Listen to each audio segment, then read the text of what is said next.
Okay, so remember, Logitech USB headset. Everyone can do that, right? Yes? Everyone can do that, yes? Okay, second thing you need is a computer. Now, preferably not a Mac, because after Steve Jobs died, they just start crashing like there's no tomorrow, right? So get a PC, get a Mac, it doesn't matter, okay? I happen to get a Mac because they don't have viruses, but everything else goes wrong with them, right? So you need a computer. Everyone with me so far? Have I lost anyone? Can anyone not get a headset or doesn't have access to a computer? Anyone don't have a computer here? Would you admit it at an internet marketing seminar if you didn't have a computer? Can you borrow a computer if you don't have one? Go to the library, start a webinar in the corner. They're going, shh, you're going, I'm making money here. I'll buy your library. So step 2 is get a computer. Step 3, internet connection. Okay, it's all you need. Now, internet connection, you can't have the dial-up connection. You can't have that old one that went through the telephone wire with the copper, okay? That's not going to be good enough for webinars, all right? You can actually have that, but it will be better if you have like a ADSL connection or a cable internet connection. That will be better. So you need a decent internet connection, okay?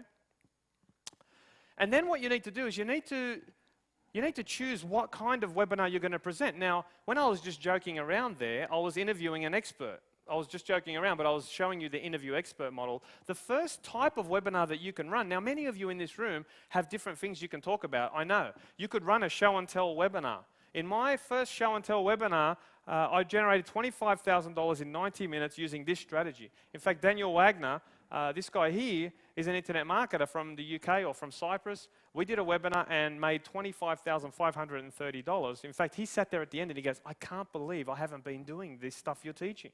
And he started doing more webinars. Okay, so this strategy, show and tell model, is very, very powerful, and do not underestimate it. So for a show and tell webinar, you can use PowerPoint slides. So who knows how to use PowerPoint? It comes with the PC, I think, and if you're on a Mac, it's Keynote. Okay, and basically you can use PowerPoint slides, or you can just show the screen. So who here knows how to use a specific type of software? Like an accounting software. Does anyone know how to use like an accounting software that people use? Yeah? Okay, what's it called? Excel? Sage, okay. So basically you could run a webinar on how to use Sage. Now the Sage company might be doing that already, but people would want to learn it from you. Like I'll show you. Now, who here is in a small business or wants to start a business and they want to know how to do their own bookkeeping without paying £200 or £300 a month for someone else to do it? Hands up, who'd like to learn how to use some software like that? Hands up high, please. Okay, so there's about maybe 20 hands. Who are the people who know how to use the Sage software? Hands up. You know how to use it? Yeah. So could you run a webinar for these people to show them how to use it? How to invoice? Could you run a webinar? I'm not saying you have to, but could you run a webinar on it? Yeah.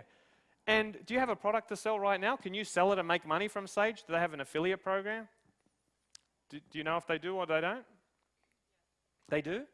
So if someone buys the Sage software from you, then you can make a commission? Okay, so can't she do a demonstration for free, and then at the end, anyone who's interested in signing up will sign up, yes? Has anyone been to a webinar where they bought something like that from someone showing you something? Hands up. Okay, thank you. So she instantly has money that she can generate just from her knowledge about how to use this software. Okay, so people will be interested and purchase. If she doesn't have access to the software, what else could she do? What else could she do to sell? Remember I told you that the money's here, guys? You have to become masterful at creating and seeing opportunities that other people don't see in business, and you will make millions of dollars, not just from yours, but from other people's business. So what else could she sell? Think about it. Mentoring, yes. What do you mean mentoring? Yeah, exactly. So people who have maybe already bought it or want to buy it, they go and buy it, and then when they've bought it, they come to her and they say, can you do some 1-hour sessions with me or with my staff or whatever each week for a few weeks? What could you charge for an hour of your time to sit down and do some training over a series? Per hour, what could she charge? Guys, she's got no idea, but what could you charge? £200? What if you charge £50 for an hour? Would that be all right? Would you take £50 an hour? She's saying yes. She's not happy about doing it. Maybe it's like she's sick of the software. But if someone charged £50 an hour to teach you how to do it, you can save £300 a month by not paying a bookkeeper. People are going to pay it, right? So it's just putting an